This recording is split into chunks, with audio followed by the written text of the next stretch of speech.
இரட்சணியம் காணொலி எண் 149 விதைக்கப்பட்ட வசனம் என்ற தேவ செய்தியை கேளுங்கள். செய்தியை வழங்கியவர் சகோதரர் அலெக்ஸ் தர்மராஜ். நன்றி.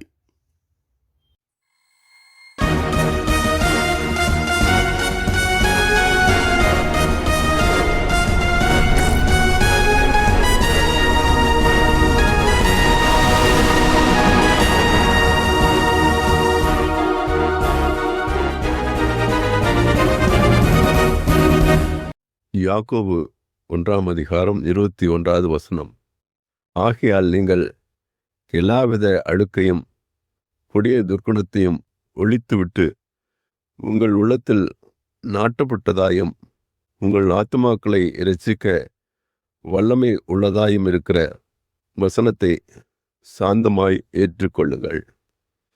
ஜெபிப்போம். இதை நேசிக்கிற நல்ல ஆண்டவரே, இந்த நாளுக்காக சோத்தரிக்கிறோம். இந்த கொடுத்த வார்த்தைக்காக உனக்கு நன்றி. இந்த வார்த்தை நாள் நீர் என்னோடு நீர் பேசும். நீரை பேசுகிற தெய்வம்.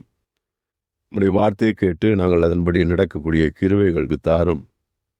எங்கள் உள்ளத்தை திறந்தரலாம், எங்கள் செவிகளை திறந்தரலாம். உடைய வார்த்தையை கேட்டு அதன்படி நடக்கக்கூடிய மக்களாக எங்கள் ஒவ்வொருதையும் மாற்றும். விசுவாசத்திலும் இந்த அன்பிலும் நாங்கள் நிலைத்திருக்கக்கூடிய கிருபைகள் ஒவ்வொருக்கும் தாரும். இயேசுவின் நாமத்தில் பிதாவே, ஆமென் ஆமென். வாசி கேட்ட இந்த வசனத்திலே நீங்கள் எல்லா வித அழுக்கையும் கொடிய துர்க்குணத்தையும் ஒழித்து விட்டு பார்க்கிறோம். அழுக்கை துர்க்குணத்தை என்ன செய்யணுமா? ஒழிக்கணும். எல்லா விதமான அழுக்கு, 1 2 அல்ல, எல்லா விதமான அழுக்கு. அப்போ அழுக்கு என்ன செய்யுது? நிறையா நம்மிடத்துல இருக்கு. அழுக்கு நம்மிடத்துல இருக்கக்கூடியதாகவே இருக்கிறது என்பதை நாம் இந்த வசனங்களே பார்க்கிறோம். இப்போ புதுசாக சட்டை போடுறோம், டெய்லி சட்டை போட்டு போகிறோம். புது சத்தம் வச்சிருக்கு, அல்லது புது சட்டை வாங்கி போடுறோம். அது போயிட்டு வந்தோடனே என்ன இது அழுக்காயிடும். நாம் போய் எங்கேயும் கீழே விழுந்து புரண்டு மண்ணில் போய் விழுந்து விளக்காகத்தில் அதுவே அழுக்காக மாறிட்டது. போயிட்டு வந்து வீட்டுக்கு போயிட்டு வந்து அவுத்து பார்த்தா விட்டுச்சுது எல்லாம் அழுக்காரு. சில நேரத்தில் சில கரைகளும் படக்கூடியதாக இருத்தது. அதுபோல் நம்முடைய வாழ்க்கையிலே நாம் நம்முடைய சரீரமாகிய இந்த சரீரத்தை அழுக்காக்குறவராக இருக்கிறோம். நாம் அழுக்காக்கலைனாலும் அதுவாக அழுக்காகுது. நம்முடைய நாம் பார்க்கிற பார்வை, நம்முடைய சிந்தை, நம்முடைய நடத்தை, இவை எல்லாவற்றிலும் நாம் பரிசுத்தம் உள்ளவர்களாக அல்லாததினாலே அது என்ன செய்யுது? அழுக்கும் ஆகிறது. அதுதான் இந்த வசனம் சொல்லுது, நீங்கள் எல்லாவித அழுக்கையும்.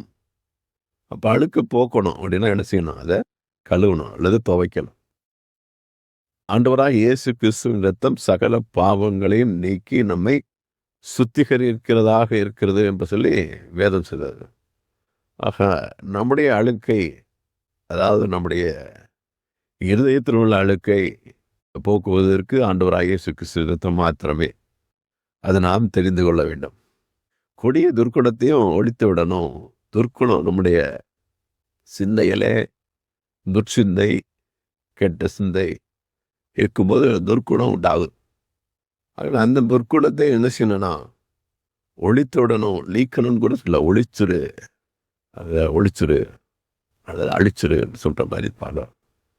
ஆக இந்த 2 காரியத்தையும் நாம் செய்யணும் என்று சொல்லி இந்த வசனத்தின் மூலமாக நாம் அறிந்து கொள்கிறோம். நீங்கள் எல்லா விதமான அழுக்கையும் கொடிய துர்க்குணத்தையும் ஒழித்து விட்டு, அடுத்ததாக உங்கள் உள்ளத்தில் நாட்டப்பட்டதாயும் உங்கள் ஆத்துமாக்களை இரட்சிக்க வல்லமை உள்ளதாயும் இருக்கிற வசனம். ஆக 2 காரியங்கள் சொல்லப்பட்டிருக்கிறது. உங்கள் உள்ளத்திலே அது நாட்டப்பட்டிருக்கு, அது விதைக்கப்பட்டிருக்குது. இந்த வசனம் என்ன செய்யுது? விதைக்கப்பட்டிருக்குது. வசனம்தான் விதை என்று சொல்லி வேறொரு இடத்துல நான் வாசிக்க முடியும். அந்த விதையாகிய அந்த வசனத்தை என்ன செஞ்சிருக்கோம்? உள்ளத்திலே அது விதைக்கப்பட்டிருக்கிறது அல்லது நாட்டப்பட்டிருக்கிறது என்று பார்க்க. உங்கள் உள்ளத்தில் நாட்டப்பட்டதாயும் உங்கள் ஆத்துமாக்களை இரட்சிக்க வல்லமை உள்ளதா. அந்த வல்லமை உள்ளதா இருக்கு. நம்ம ஆத்துமாக்களை இரட்சிக்க வல்லமை உள்ளதாக இருக்கிறது ஆண்டவருடைய வார்த்தை. அந்த வார்த்தை அது என்ன செய்யணும்? வசனத்தை சாந்தமாய் ஏற்றுக்கொள்ளுங்கள் என்பார். சாந்தமாய் ஏற்றுக்கொள்ளுங்கள். ஆண்டவருடைய வசனத்தை ஏற்றுக்கொள்ளுங்கள். உங்களுடைய இருதயத்திலே ஏற்றுக்கொள்ளுங்கள். உங்களுடைய மனதிலே, உங்களுடைய சிந்தையிலே, உங்களுடைய எண்ணத்திலே ஏற்றுக்கொள்ளுங்கள். இதோடு நிறுத்திடாதீங்க. அடுத்த வசனத்தை வாசிக்கும் போது, அல்லாமலும் நீங்கள் உங்களை வஞ்சியாதபடிக்கு திருவசனத்தை கேட்கிறவர்களாய் மாத்திரமல்ல, அதன்படி செய்கிறவர்களாயும் இருக்கணும். அதோட கேட்டோம், இந்த காதில் வாங்கி இந்த காதில் விட்டதாக இருக்கக்கூடாது. இதை கேட்டுட்டு அதன்படி செய்கிற மக்களாக, நடக்கிற மக்களாக, அந்த ஆண்டு கொடுக்கிற இந்த வார்த்தையின்படி, ஆண்டு கொடுக்கிற ஆலோசனையின்படி, அறிவுரையின்படி நடக்கிற மக்களாக நாம் வாழ வேண்டும் என்று சொல்லி இந்த விதத்திலே இந்த வசனத்தை நான் பார்க்கிறோம். ஆக ஆண்டவருடைய வார்த்தை நமக்குள்ளாக ஊன்றப்பட்டு இருக்கிறதா, கட்டப்பட்டு இருக்கிறதா, அல்லது விதைக்கப்பட்டிருக்கிறதா, அல்லது நாட்டப்பட்டிருக்கிறதா என்று இந்த நாளையிலே நம்மை ஆராய்ந்து பார்ப்போம். அந்த வார்த்தை கேட்கிறதோடு அல்ல, கேட்கிறவர்களாக மாத்திரம் அல்ல, அதன்படி செய்கிற மக்களாக, நடக்கிற மக்களாக இருக்கணும் என்று சொல்லி இந்த வசனத்திலே நாம் பார்க்கிறோம். நம்முடைய வாழ்க்கையிலே எத்தனையோ விதத்திலே நாம் ஆண்டவருடைய வார்த்தை கேட்கிறோம், வாசிக்கிறோம். ஆண்டவருடைய ஆவியானவர் நம்மிடத்தில் பேசுகிறார். நாம் ஆண்டவருடைய வசனத்தை வாசிக்கும் போது நம்மிடத்திலே அவர் பேசுகிறார், இடைப்படுகிறார். வசனத்தின் மூலமாக அவர் பேசும்போது அந்த வார்த்தைக்கு நாம் கீழ்ப்படுகிறோமா, அதன்படி நடக்கிறோமா என்று சொல்லி நம்மை ஆழ்ந்து பார்ப்போம். எத்தனையோ முறை, எத்தனையோ தடவை ஆண்டவர் பேசியும், ஆண்டவர்த்தின இந்த காரியங்களை நீ செய்யாதே, இந்த காரியத்தை விட்டுவிடு என்று சொல்லியும் நாம் கேட்காதபடிக்கு நம்முடைய இஷ்டத்துக்கு நாம் வாழ்ந்து கொண்டு இருக்கிற மக்களாக இருக்கிறோம். அநேக வேளைகளிலே அப்படிப்பட்ட மக்களாக நாம் இருக்கிறோம்.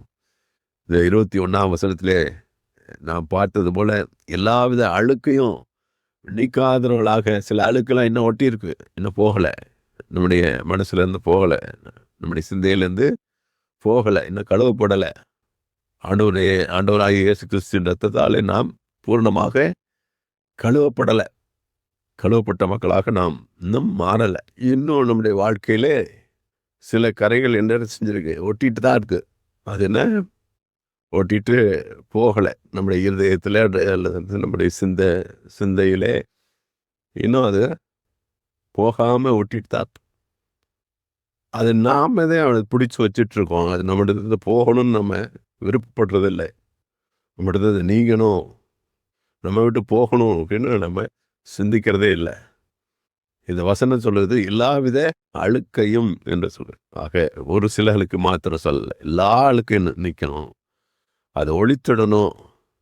கொடிய துர்க்குணத்தை ஒழித்து விட்டு, ஆக அந்த காரியத்தெல்லாம் நீக்கி விட்டு நம்முடைய வாழ்க்கையிலிருந்து, நம்முடைய சிந்தையிலிருந்து நீக்கி சுத்தமான பிறகுதான், பூர்ணமான பிறகுதான், பரிசுத்தமான பிறகுதான் அந்த திருவசனத்தை நமக்குள்ளாக வைத்து அதன்படியாக நாம் வாழ முடியும், நடக்க முடியும். ஆக அந்த காரியத்தை நாம் செய்திருக்கிறோமா, இன்னும் செய்யாதிருக்கிறோமா என்று நாம் இந்த நாளிலே ஆராய்ந்து பார்ப்போம். ஆண்டவர் இந்த நாளிலே நம்மோடு கூட பேசுகிறவராக இருக்கிறார், இடைப்படுவராக இருக்கிறார். கொடிய பாவங்கள், ஆண்டவருக்கு பிரியமில்லாத அக்கிரமங்கள், ஆண்டவருக்கு பிரியமில்லாத காரியங்கள் நம்முடைய வாழ்க்கையிலே இன்னும் இருக்குமானால் ஆண்டவர் எப்படி நம்மோடு கூட உறவு வைத்து கொள்ள முடியும்? எப்படி அந்த ரிலேஷன்ஷிப் ஆண்டவரோடு கூட நாம் இருக்க முடியும்? ஆண்டவரோடு எப்படி ஐக்கியப்பட முடியும்? ஆகையினாலே நாம் சுத்தமாக இருந்தால்தான் சுத்தமான ஆவியானவர், பரிசுத்த ஆவியானவர் நமக்குள்ளாக வந்து வாசம் பண்ண முடியும். ஆக சுத்தமான இருதயம் நமக்குள்ளாக இருக்கிறதா? பரிசுத்தம் நம்முடைய வாழ்க்கையிலே இருக்கிறதா? நம்முடைய சிந்தையிலே இருக்கிறதா? மனதிலே இருக்கிறதா என்று நம்மை ஆராய்ந்து பார்ப்போம். கேட்கிற வார்த்தை கேட்கிற மாத்திரமல்ல, கேட்கிற மக்களாக மாத்திரமல்ல, அதன்படி நடக்கிறவர்களாகவும் இருக்கணும். அதுக்கு காரணம் சொல்லியிருக்கேன். எண்ணத்தினால் ஒருவன் திருவசனத்தை கேட்டும் அதன்படி செய்யாதிருந்தால் அவன் எப்படிப்பட்டவனா இருப்பான்? கண்ணாடியிலே தன் சுவாப முகத்தை பார்க்கிற மனுஷனுக்கு ஒப்பாயிருப்பான். கண்ணாடியிலே பார்க்குறோம், பார்த்துட்டு என்ன செய்கிறோம், நம்ம கொஞ்சம் தள்ளி வந்துட்டோம்னா நம்மளுடைய முகமே நாம் மறந்து போகிறோம் இல்லையா? மறந்துருக்கு, பார்க்கும்போது ஞாபகம் வருது. அது போல தான் இருப்போம். நம்மளை கேட்குறது போல கேட்கும்போது மாத்திரம் அந்த காரியத்தை உன்னிப்பாக கேட்குற மாதிரி இருக்கும். ஆனால் மனசுக்குள்ளே போய் நிற்காது, தங்காது. அது நாட்டப்படாததுனாலே அது தங்காது.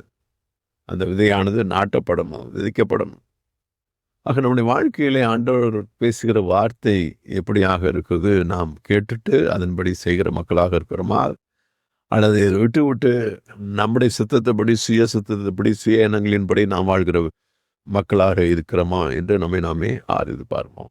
இந்த நாளிலே குறிப்பாக நம்மோடு பேசுகிற காரியம், ஆண்டவருடைய வசனமாகிய விதை உனக்குள்ளாக விதைக்கப்பட்டிருக்கிறதா? அந்த விதை நாட்டப்பட்டிருக்கிறதா என்று பாருங்கள். நல்ல நிலத்திலே விதை போடப்பட்டிருந்தால் அது 1 30 60 100 பலன் தரும் என்று சொல்லி வேதத்திலே நாம் வாசிக்கிறோம். அப்படியாக நம்முடைய வாழ்க்கையிலே ஆண்டவர் பேசுகிற காரியம், ஆண்டவருடைய வார்த்தை நமக்குள்ளாக நிலைத்து நிற்கிறதா? அது வேரூன்றப்பட்டிருக்கிறதா? அது நாட்டப்பட்டிருக்கிறதா? விதைக்கப்பட்டிருக்கிறதா? அப்படி விதைக்கப்பட்டிருக்கும் என்று சொன்னால் அது பலன் தரும். அதனால் எந்த நாளிலே நாம் ஆராய்ந்து பார்ப்போம். ஆண்டவருடைய வார்த்தை கேட்டது மாத்திரமல்ல, கேட்டதின்படி நடக்கிற மக்களாக நாம் இருக்க வேண்டும். அப்படி இல்லாதிருந்த ஆண்டவரத்தை கேளுங்க. ஆண்டவரே, கேட்ட மாத்திரத்திலே அதை ஏற்றுக்கொண்டு உடைய வார்த்தையின்படி நடக்கக்கூடிய, கீழ்ப்படிந்து நடக்கக்கூடிய கிருபை எனக்கு தாரும் என்று சொல்லி ஆண்டவரத்திலே நாம் கேட்போம். கேட்கிற எவன் பெற்றுக்கொள்ளுதான் என்று சொல்லி வேதத்திலே வாசிக்கிறோம். ஆகினாலே இந்த வார்த்தையை ஆண்டவரே, என்னுடைய இதயத்தை விதைத்து ஆவிக்குரிய நிலையிலே நான் இன்னும் முன்னேறி சொல்ல ஆவிக்குரிய மனுஷன் ஆண்டவரை பலப்பட எனக்கு கிருபை தாரும் என்று சொல்லி நான் செவிப்போம் லெவித்து முடிக்கலாம். நேசிக்கிற நல்ல ஆண்டவரே, இந்த வார்த்தைக்காக நமக்கு ஸ்தோத்திரம். உடைய வார்த்தைகள் வாழ்க்கையிலே எங்களுடைய இருதயத்திலே நாட்டப்பட, வசனமாகிய விதை விதைக்கப்பட, அது விதைக்கப்பட்டு 1 30 60 100 பலன் தர எங்களுக்கு கிருபை தார். இன்னைக்கு கேட்டுக்கொண்டிருக்கிற இந்த பிள்ளைகளை அப்படியாக நீர் ஆசீர்வதியும். இயேசுவின் நாமத்தில் ஜெபிக்கிறோம் பிதாவே. ஆமென்.